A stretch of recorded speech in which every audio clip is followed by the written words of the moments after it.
in the back there. Right, so I know it's not strictly traditional for the bride to do a speech, but I'm not the type to accept that only men would be speaking at my wedding, so ladies first it is.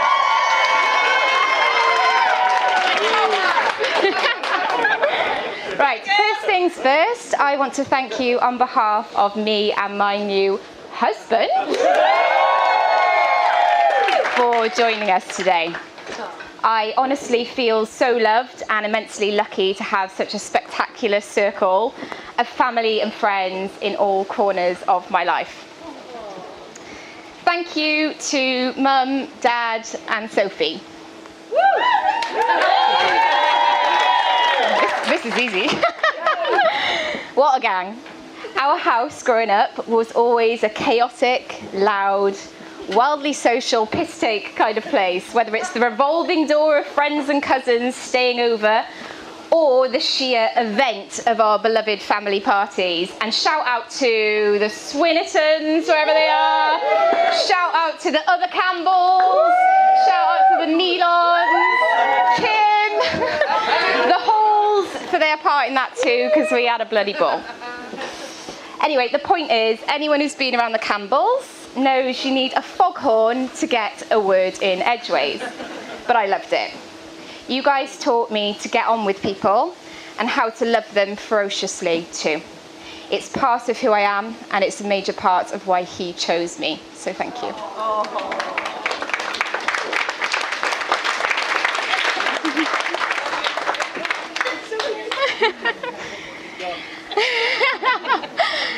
Thank you also to my maid of honour, Ellis, my bride,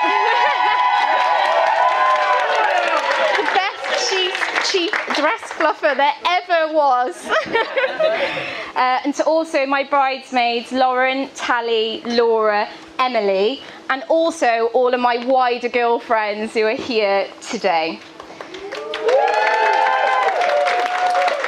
I mean, thank you for throwing me the most spectacular hen party, first of all, glamping in a field on a fancy campsite in Cheltenham.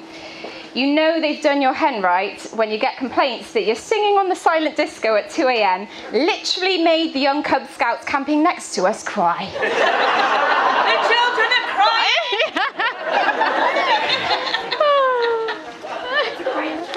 Yeah, it was bad. But seriously, girls, hanging with you can make the shittiest day just melt away. You've been a constant source of party madness, loyal support, and of that oh-so-special friendship phenomenon, the DMC. And for those of you who weren't born in the early 1990s, that stands for Deep, Meaningful Conversation. Trust me, I know everything about these girls. Everything. And the boy friendship gang ain't half two. We truly are squad goals.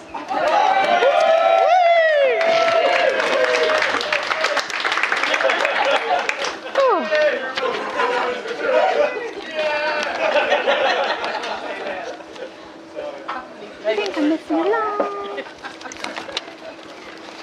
Okay, now on to my new husband. First of all, I genuinely think he's proper fit. And I'm not put off by the whole 1 foot height difference thing either. That literally means I have to tiptoe every time we kiss. And thank you to the 5-inch heels I'm wearing for masking that today. When I was in uni, I used to tell the girls, whenever we talked about our types, that I wanted a man who could hold a room and who had a big nose. Well, I'm a woman of my word.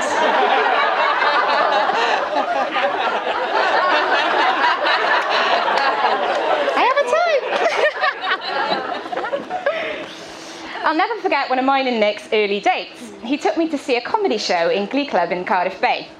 We arrive in the front door and the host smiles wryly at us and checks our names before revealing to us that we've been allocated seating smack bang in the middle of the front row.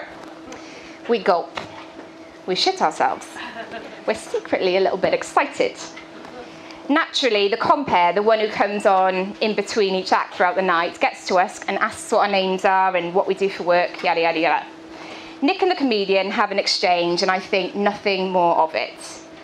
Now, I can't remember the bloody detail of the exchange and the subsequent heckle. Forgive me, I'm coming to you with half a story.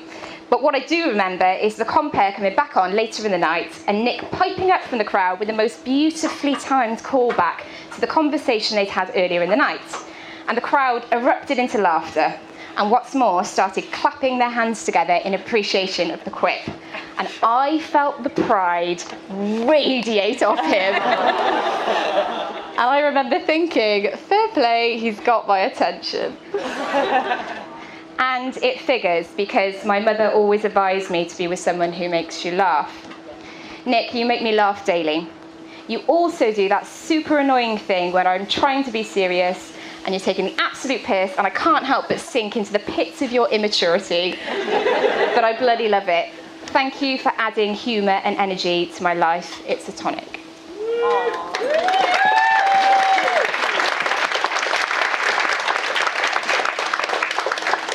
Thank you too for being so loving.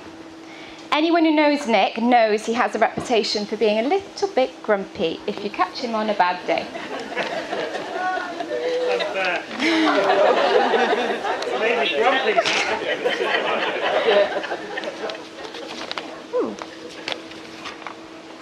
I am missing some words. Which I think was just to say that Nick is the biggest inner softie that there ever is, so don't listen to the grumpiness, it's not real. And I think you're very passionate about what you love, and I can see that you're very passionate about me, so I see it and I value it, and I thank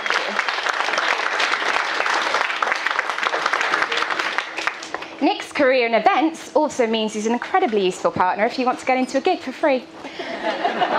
I've seen Bombay Bicycle Club, Jamie T, Billie Eilish, Kendrick Lamar, Fatboy Slim, Michael Kiwanuka and more, all on Nick's free ticket, and even puts me on his shoulders. And I've got here, shout out to Nick's events birds, Callum and Will, who are behind many of the tickets. Thank you.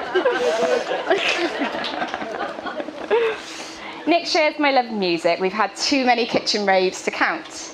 And his genuinely creative and curious brain astounds me, whether he's whipping up a 3D reconstruction of his beautifully designed event site or regaling me with everything he's learned about some obscure topic like the nuclear armament of North Korea. Nick, you're never boring. I love that zest for information. I'm sure it was one time. Zest for information and creative intellect is something that I can hope to recognise in our children one day. So what I'm trying to say is that, Nick, I'm so grateful to have married you. It gives me great pleasure to join your wonderful and loving family and to have even more loved ones in my exceptional gang. From the new mother-in-law who I can share a wine and a gossip with, to the new father-in-law I can share a joke with, and to the new brother and sister-in-law I can share the most precious time watching our niece grow with. I'm very proud to add the word Goulding to my name, and today I feel like the luckiest woman in the world.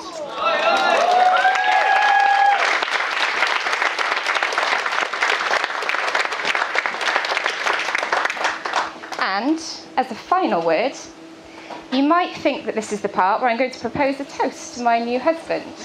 But I like to be a bit contrarian, so I'm actually going to propose one to another man altogether. Some of you may or may not know that Nick and I actually met in a Wetherspoons. We sat down next to each other in the Gatekeeper in Cardiff one January night, got talking/arguing about the telly industry and how cool it was or wasn't to have met Slipknot, and the rest is history. And I want to say a special thank you to Sophie Harris and Jack McKean for putting us in the right place at the right time.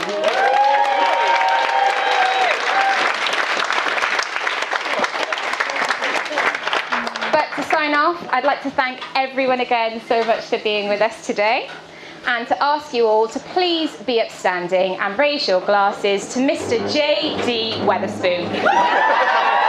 Thank you.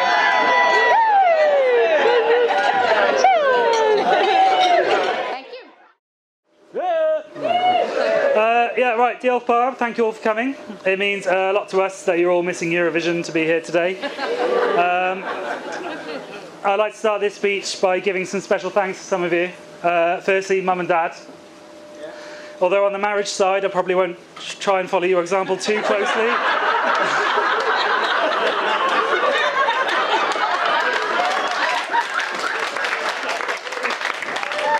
Especially you, Mum. You've had a couple of goes at it.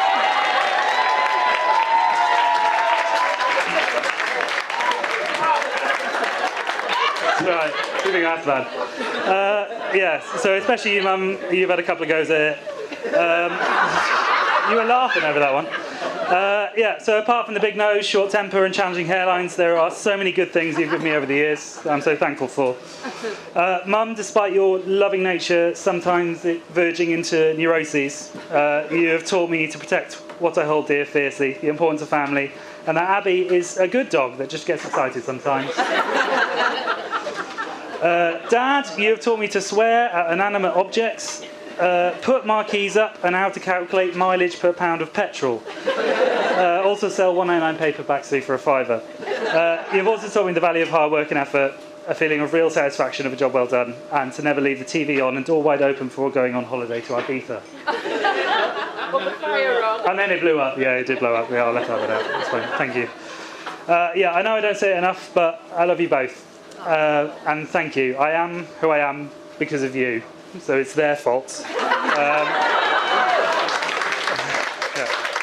But no, like, you've moulded me into something for some reason. My wife, she's over there, my wife. But my wife seems to love, so I'll be forever grateful for that. So thank you very much for whatever the hell you did. So yeah, now I'm going to move on to the in-laws, Jane and Paul. Hey-o! I keep saying way-o, stop saying way-o. I was very nervous about meeting you for the first time. Then Becky told me her dad was an Elvis impersonator. And immediately it made me feel relaxed. They can't take themselves too seriously if that's his fucking job. But then I also experienced a wave of fear. I hate Elvis. Am I going to have to pretend to like Elvis for the rest of my fucking life? I admit I gave him a few meetings before I admitted I didn't like his music, but, you know, luckily I made it through. So I was immediately struck by how loud you were. Then I met the rest of your family and I said, okay, it's a family thing, they just fucking shout all the time. Honestly, I thought Sonia was loud, but my God, you take it to another level. But you have brought Becky and Soph up to be such independent, successful, and quite terrifying strong women. I commend you for that. You have welcomed me with open arms, overcooked roast dinners, and lots of love. That's fine, I'll miss them out. Sorry. It's not my meat rare. Thank you for putting up with me and letting me into your wonderful family. So thank you.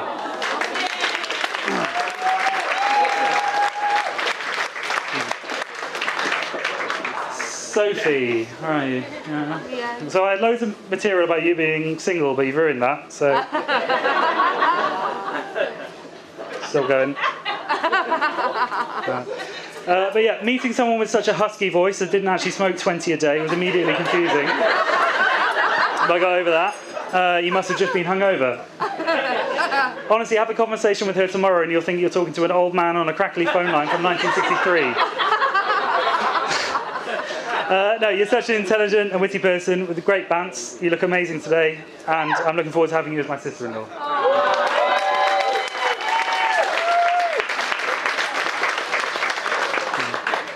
Ellis. Ellis did the flowers, by the way. That's right, now I'll talk about this as well. She did the flowers. They look great. They look effing great. So round of applause for the flowers.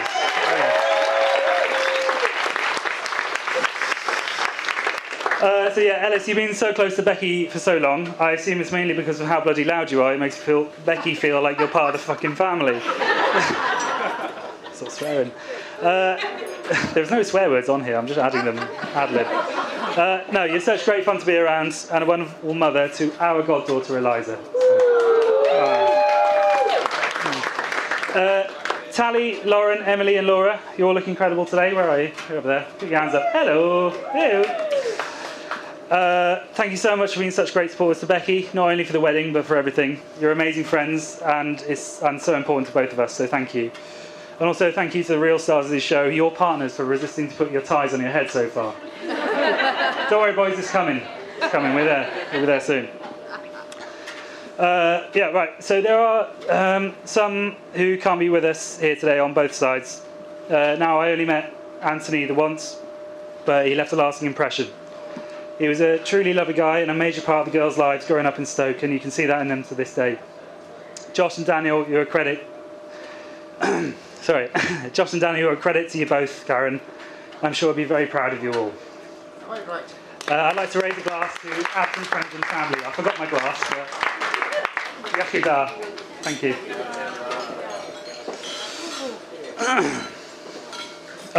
Right. Okay. Ushers. Where are you? Some of you are there. Yeah, there you are. Although you've been awesome, although I wrote this speech before today, so that was just guessing. So how do they do? Were they all right? Yeah. Bolter boys, were they ushery enough? They didn't usher. They didn't ush. You were ushed. I literally ushed you. You ushed me. Usher's in Yeah, no, but you turned up. Yeah, I was there. I was going to tell you where to sit. Yeah. This isn't written. Bolter boys, you're absolute legends. At my brother's stag, they were given the name the Bad Family.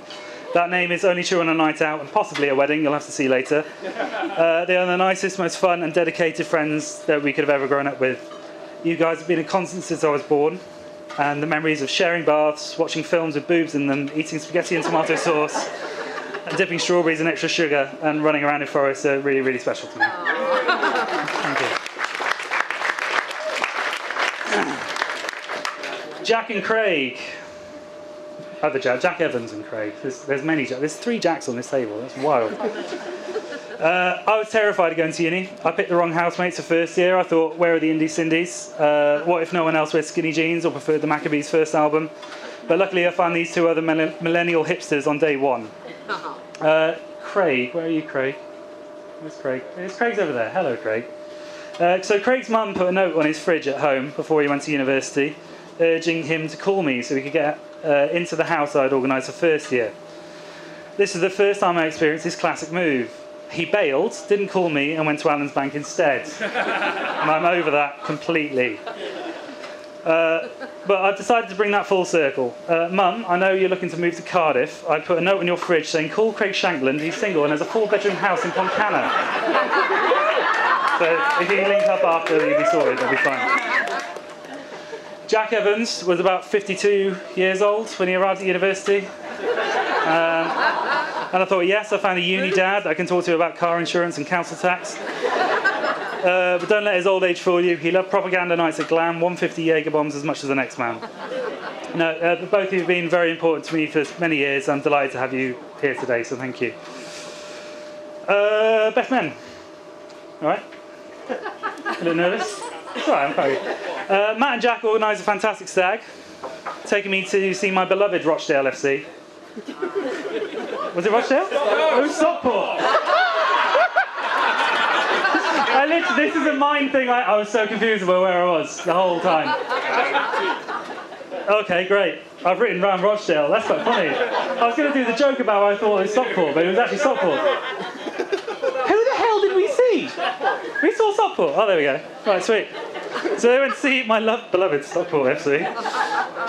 Matt very nearly didn't make it to the skiing as he fainted in the car park because somehow in his 30-odd years on this planet he hadn't realised that he should eat some breakfast before trying to ski. Luckily I was on hand with the cheese toasty. That sorted him out. It was a croque monsieur. It's not a croque monsieur. The cheese was on the inside. It was a toasty. Was it? Oh yeah, that's how they do. That's how they do cheese toasties. They're croque monsieur, isn't it? I timed this. I was supposed to be 12 minutes. I'm definitely going over. Sorry. Matt, as I said at your wedding, you're the best brother I've ever had. I'm just going to recycle that one. It's easy, simple.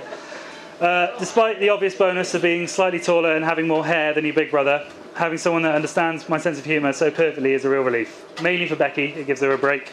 It takes the piss that you live so far away, but it makes the time we do spend... Oh, fucking hell. But it makes the time we do get to spend together even more valuable, and we definitely argue less. But there's a reason you're over there. You're an amazing little family. You aren't fucking here. She's sleeping. Maeve is sleeping. It's fine. Matt and Vera's daughter and our niece Maeve is an incredible flower girl. She is the only kid here because Maeve is way better than any of your awful little children.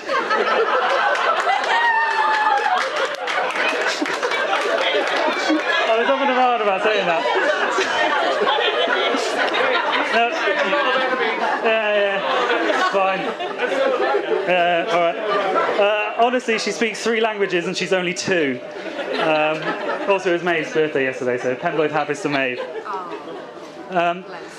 On to Jack. Handsome Jack, as you called on my phone, and by the female punters at 10 feet tall, one of whom stalked him long enough to actually be in attendance here today. She also gave a reading, so thank you for that, Sophie. Hey! We lived together for a year in a flat that was so nice my father refused to enter because, and I quote here, it would make him sad about how I lived. He literally said that. He didn't even go in, he didn't even try. It's actually quite nice. It's all right. But no, Jack is the chillest guy I know. I'd say he's the absolute antithesis of me. But don't know that for you. I could tell you Jack was a contrarian, but I'm sure he would disagree. If you ever want to annoy him, tell him Gary Neville has said something interesting or that momentum matters in football, and he'll show you a fucking graph and he'll go on for ages. He's probably got a spreadsheet. Oh, God. No, it's a privilege to call you all my mates, my brothers, and I'm honoured to have you as my best man and you guys as my groomsmen, so thank you.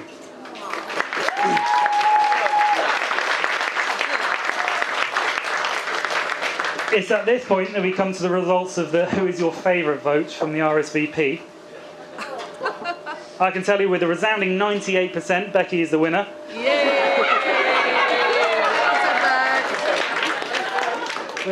The guests are pretty much split 50-50 as well, and I voted twice, so you can all go to hell. So, yeah. No, that brings me to the one and only, the real star of the show, Becky Campbell-Goulding, my wife.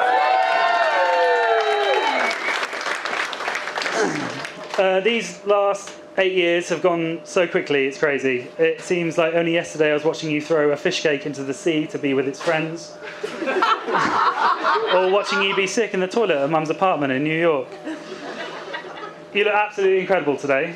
4. I've actually written 4. I can't believe Yeah. Again, this was before, I was just imagining. I can't believe how lucky I am to be your husband. I started writing this speech about 2 days after we were engaged.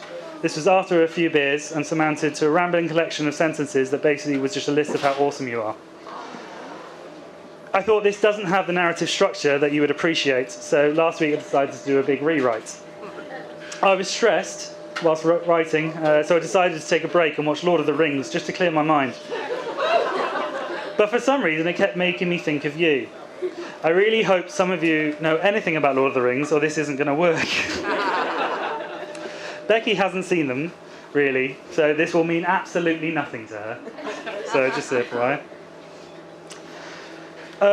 Yeah, I started with Fellowship of the Ring. It was going fine until Pippin jumps on the table to start dancing, which is Becky's favourite night out activity. She actively seeks out tables and benches to jump on and sing and dance when she's drunk. I'm sure you'll see that later. And when she stands up there, she's still shorter than me, like a hobbit.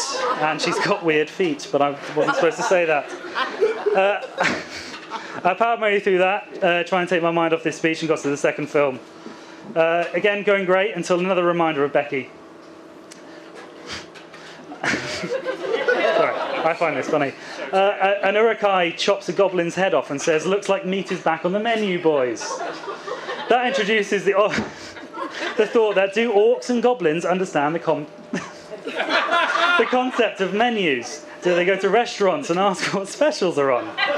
It's ridiculous, right? It's a major plot hole. But anyone who's seen a hungover Becky orc her way through a Deliveroo or Uber Eats menu will find that it's not too unreasonable a concept.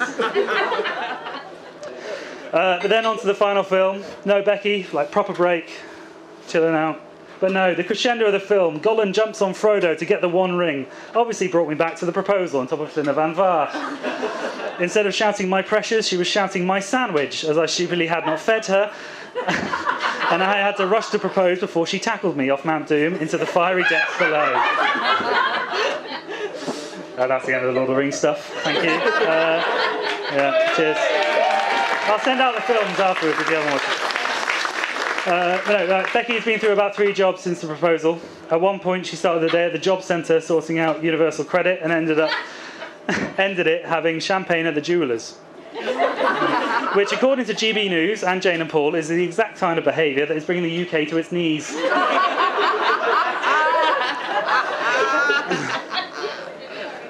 Becky went through the...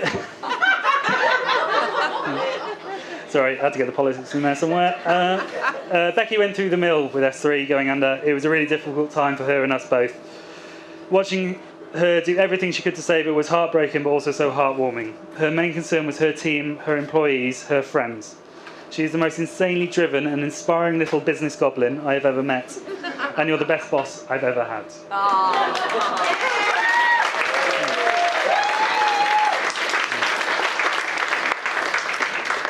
Although part of me was happy when it was all over, as she wanted to divide about 43 of her employees at one point. And if you've seen the table wine, you'll understand that we could not afford that.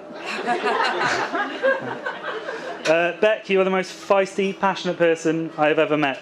I will feel grateful every day for the fact that you are my actual wife. You are never boring, even when you are. You're driven, you're supportive and caring, and I cannot wait to start this next stage of our lives together. You're an amazing person, Becky. I love you. Thank you. That's it. So I am actually the father of the bride, he forgot to mention that. And Rebecca Campbell. Yeah. First of all, I want to say what a fantastic venue you selected. Well done, Nick and Rebecca, for selecting. What a beautiful place. Isn't it fantastic? Wasn't the food great? Really special. Staff are fantastic. I will say the best bit so far, the sausage rolls, they were brilliant, weren't they? I don't think Greg's is going to have any competition now. They were fantastic, weren't they? Okay, so it's a special day, and all weddings are special, but when it's your daughter's wedding, that is real special. And I'm delighted to be able to say a few words. I don't want to bore you with embarrassing stories from Becky's past, and, well, perhaps a couple, but... And I won't be a comedian, because after Nick's brilliant monologue, I don't think I can match that. Can't match that. But we've got a special daughter. Everyone's daughter's special, but we got 2 special daughters. And Rebecca is a fantastic girl and a real powerhouse of a girl. And we are so proud of her, me and my wife Jane. And we are delighted to be at your wedding today. You really don't realise how proud we are of you for all you've achieved, you know. And especially today, you look beautiful. Thank you.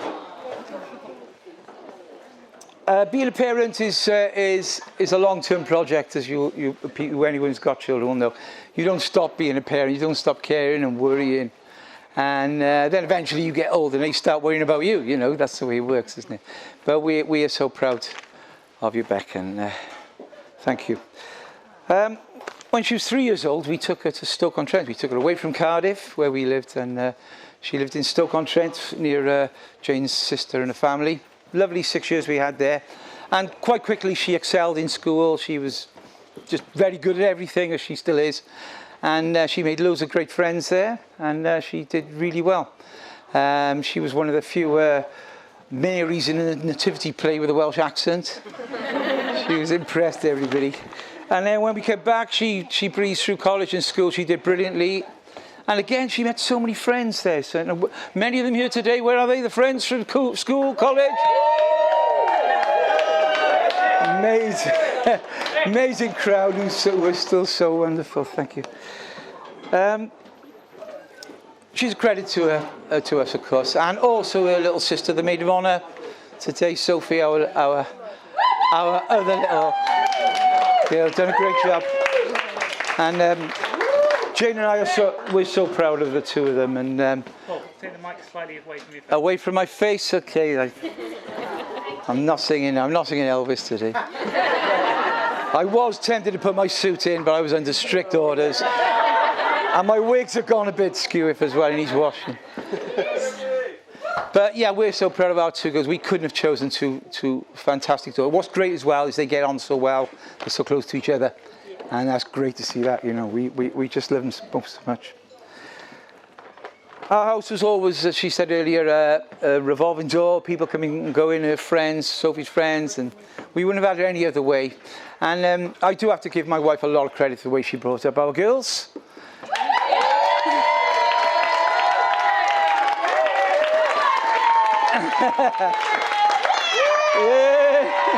There she is. Yeah. She was always the one doing the discipline and all the difficult stuff, and I was the fun party guy, showing them how to dance and be silly, and so I do like to take credit of showing how to enjoy life and have fun, and they certainly are both very good at that. So well done, the two of you. Perhaps I might have been an embarrassment a few times, Rebecca and Sophie. Well, there was one time when I was, we did an Elvis show in the centre of Cardiff. And I was in my Elvis suit, my new Elvis suit, cost me loads. And I was giving out flyers. She was with her friends coming down St Mary Street, promptly crossed the other side of the road to avoid the embarrassment. And I don't know him, we don't know him, nothing to do with him. So I know occasionally I'm a bit of an idiot, but there we go. She was always slow to tell us about boyfriends. It was always like need-to-know basis. Never could get. Jane said it's like getting blood out of stone. You know, we never knew what was going on. And then one day she rang us. The old days, you know, when you had a phone and you left it off the hook. Remember that, those days? And she left the phone off the hook after we'd spoken to her, and we heard these male voices in the background. A male voice. I think it was one.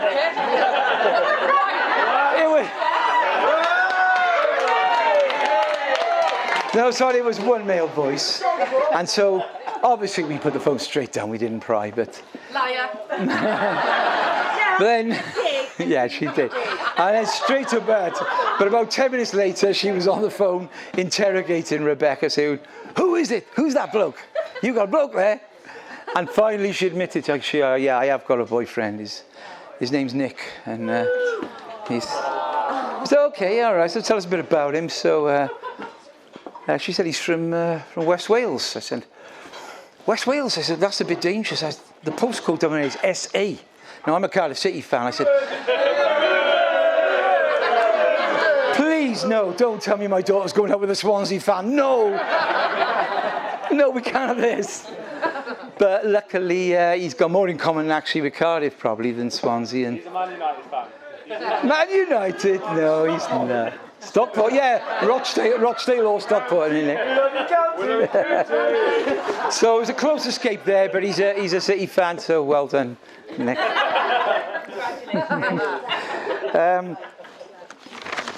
And so quite quickly, here are some of my notes here. Quite quickly, he became Becky's partner, and we met him loads, and he's been fantastic. He is a very, very sensible, level-headed, intelligent. He's funny as hell. We have great banter. We don't always agree on everything. We respectfully disagree, don't we, on some things, Nick? And I tell you what, I didn't know you'd met in Wetherspoons, and I won't forget that one because he's not a Tim Martin fan, but I am, and I won't forget that. So he is a great guy, and welcome. We're delighted to have you as our son-in-law, Nicholas. Thank you. And Nicholas. Yeah. We've also had the pleasure of meeting his mum and dad and his side of the family. We'll see more of them, in the future. But it's been great. We went to West Wales. We met Ashlyn and Daryl, and they're lovely people. He comes from a good stable, and he's also got. I know how close you two are as well to your brother over in Holland. They come all the way from Holland, Matt and Vera, and that lovely little girl. And I think you can both be proud of both your boys today, Ashlyn and Daryl. You've done a good job as well.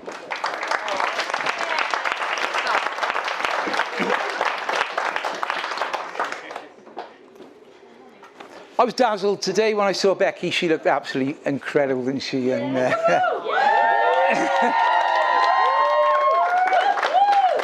and Nick, you didn't look too bad either.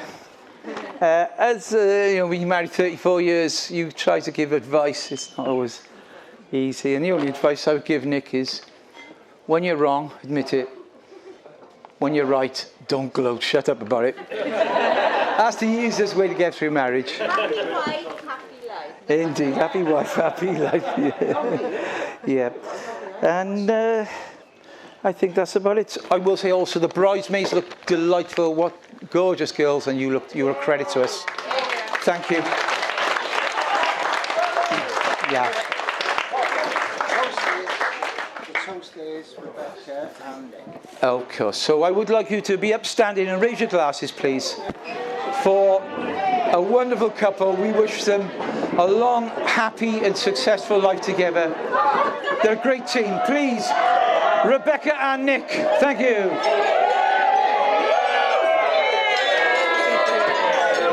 The bride and groom. Thank you very much.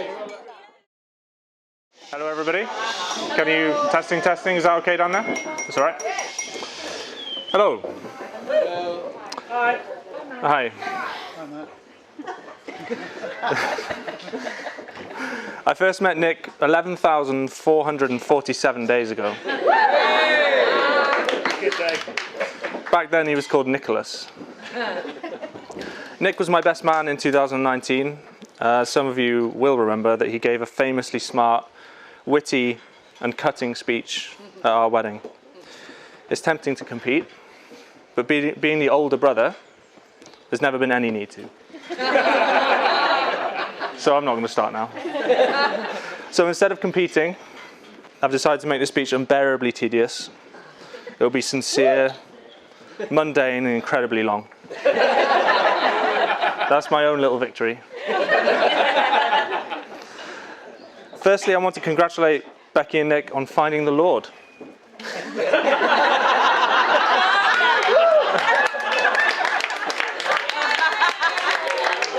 Oh, Jesus!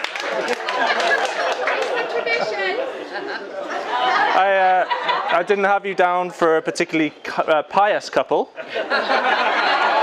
but I know you've been going to church, one specific church, regularly over the past few months. In fact, one specific church 82 miles from your home, a very specific number of times. And no more. No more. Nick is perhaps the most cynical person I know, so that's quite a spiritual turnaround. I hope you both continue to repent of your sins. God knows there are a few. I'm just going to drop. Mic drop. I didn't know what I was going to do with them, and now it just feels right. Sinful or not, and now I will be sincere, you two make an incredible couple. I know I can speak for everyone when I say how amazing it is to be here today to celebrate your wedding. Whenever we've been in each other's company over the past few years, which hasn't been as often as we like, it's been a joy to witness your relationship grow. Vera and I are so grateful that Maeve has such a loving aunt and uncle, and we're very proud that she's also here today to share this day with you. It's true that both of you have had to overcome your fair share of challenges in the past few months and years, and I know you've been an enduring support to each other throughout. It's been a topsy-turvy time with plenty of forks in the road, but you've set an impressive course for yourselves, both as a couple and as individuals. Becky, you look incredible. I wrote those words a few weeks ago, so I couldn't really have known if that was true, but the odds were in my favour. So.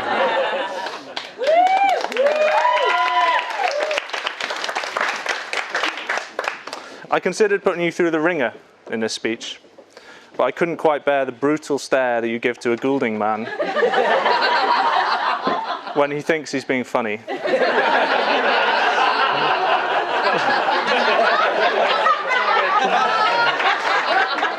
Go through it. Yeah, I've found the line. I found the line over the year. And yeah, I know you're no stranger to it. More important than appearances is the person you are. You're undoubtedly smart, ambitious and driven, but at the same time, you're a people person. And you have an unshakable moral compass. You're warm, kind and naturally inclusive. Someone who takes great joy from bringing people together. That's a rare quality. And it's clear that some of that has rubbed off on Nick. Someone who hasn't traditionally been a fan of people.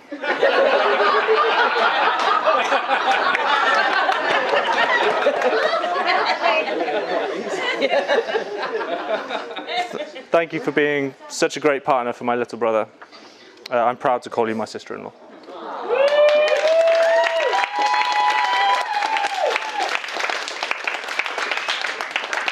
It's a bit of a surprise that Nick has landed on his feet like this. Not least because he's always been accident prone. There was that time he slipped at the top of the slide in Center Parcs and the water ran red. The traumatized screams of hundreds of young children rang in the air as he was carted off to the medical room for stitches. And there was a time he fell over on some stairs in Spain, puked from the impact.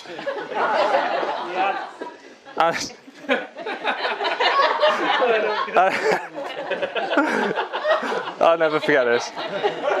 And within 10 minutes there was a queue of giant ants hoisting chunks of pasta and carrot aloft and carrying it home to their families.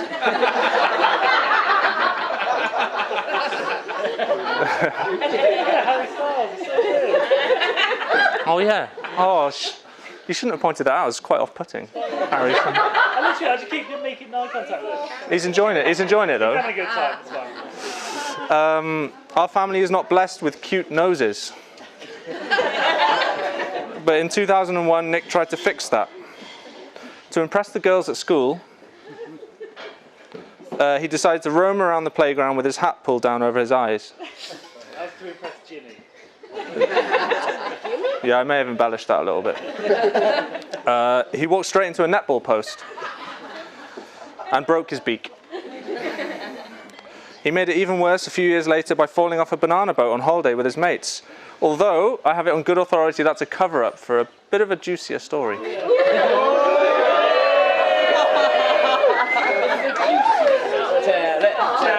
I don't know, but I do know someone that knows. Jimmy knows. But Shout out to Jimmy there.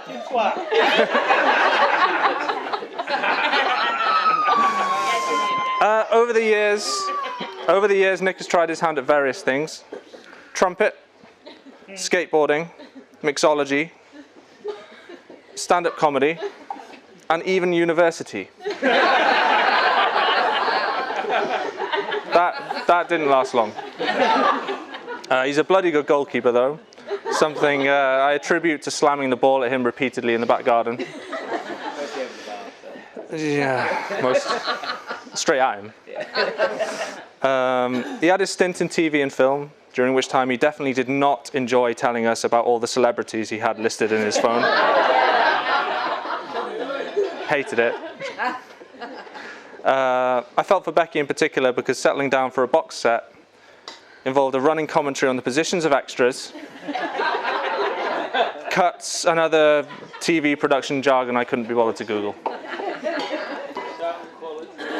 Yeah, all sorts. Oh, is this still happening? Yeah.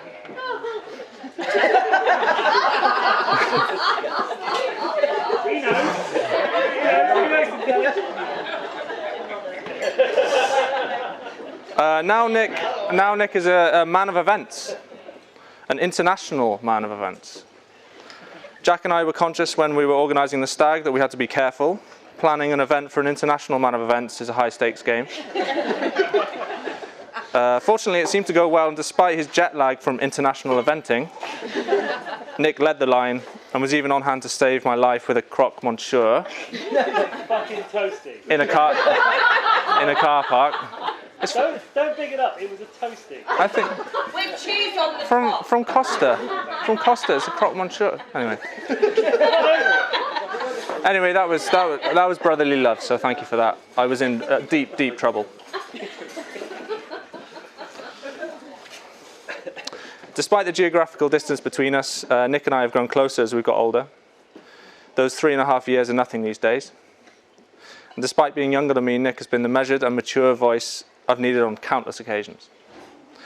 Paradoxically, Nick comes out with the silliest nonsense anyone's ever heard. I hate to admit it, but he's one of the funniest people I know. Hopefully he's got a little black book of ideas, because I know for a fact he's got a show in him one day. Nick, I don't tell you enough how proud I am of you. It doesn't always come naturally to a big brother. You're talented, determined, sharp as a nail, but you're also a loving brother, son, uncle, friend, nephew, godfather, neighbour,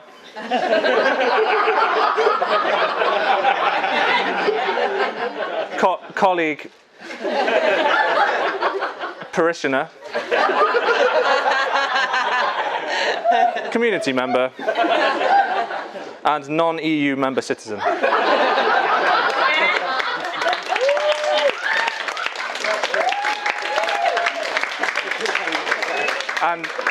And now, husband.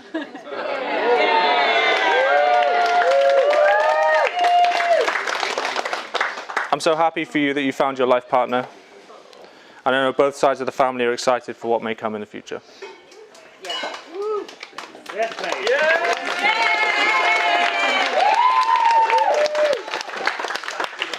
One thing I know about Becky and Nick is they're amazing hosts. They always want their guests to have a truly great time.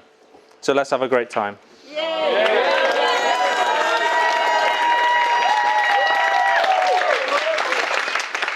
To the bride and groom.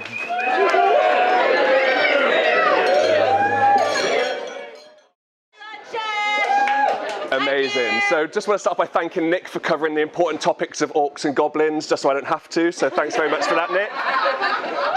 So I'm Jack, and alongside my girlfriend Sophie, I'd like to take credit for you all being here today. Mostly because we introduced a couple many, many years ago. So I'm going to tell it slightly differently to how Becky tells it, though, mine. So let's begin at the beginning. So it's a true Welsh love story. The couple were introduced to friends of friends in the Wetherspoons in Cardiff, before not really saying much to each other whatsoever, and then going their separate ways for a fair time before meeting on the internet later on.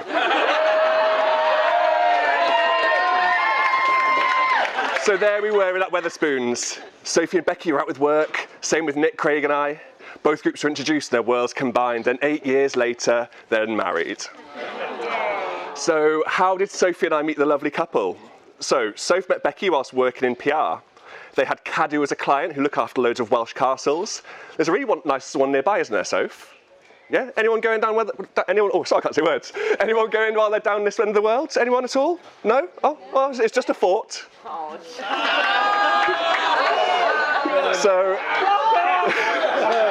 So I met Nick through work while I was at uni. I used to hand out flyers for clubs, and I was so surprised to find someone with such similar niche interests to myself, both like in football and beer. We just had to be friends. So I remember when Nick and Becky first got together. So Nick, in true puppy dog excitement, used to tell me all about every single date. And then, well, Becky would then keep it super cool at work and not say a thing to anyone. So Nick and I used to play football together. I was a centre-back right in front of Nick, who was in goal. And then rumour has it that the first time Becky saw Nick play, it was at that exact point that she knew he was a keeper. But admittedly, the gloves were a giveaway, mind. But interestingly, mind, so Nick also had an epiphany when he saw Becky play netball for the first time, which was beware of the wing attack.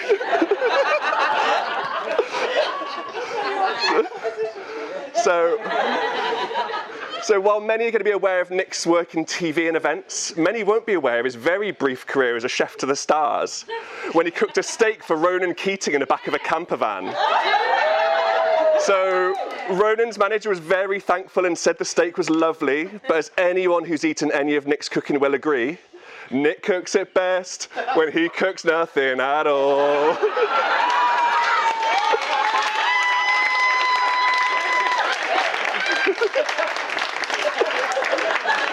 So now Nick's going toe-to-toe with Pitbull for the title of Mr. Worldwide.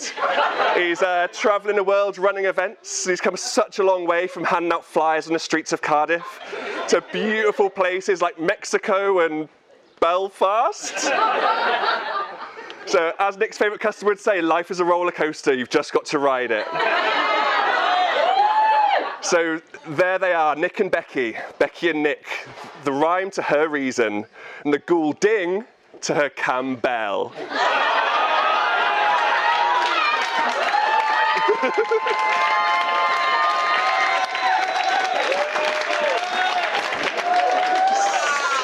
So, congratulations both of you, put so much effort in today, the venue looks amazing, and Becky, wow, you look incredible. And Nick is here as well, everyone. It's fantastic to see him. Lovely to see him. What a day. So they say that marriage is all about hard work, and we all know from being around Nick that he is hard work. So if marriage equals hard work and Nick equals hard work, then Nick equals marriage. And Becky's clearly done her maths for today, right? So what a fantastic couple, a perfect mix of brains, talent, beauty, style. And again, Nick is here as well. Thanks everyone for coming. So on a real one though, I'm sure that I'm not the only person who greatly admires Nick. He's a man of integrity, he's fiercely loyal, absolutely hilarious, and a truly wonderful friend. So if you all could raise a glass to a long and happy marriage to the bride and groom.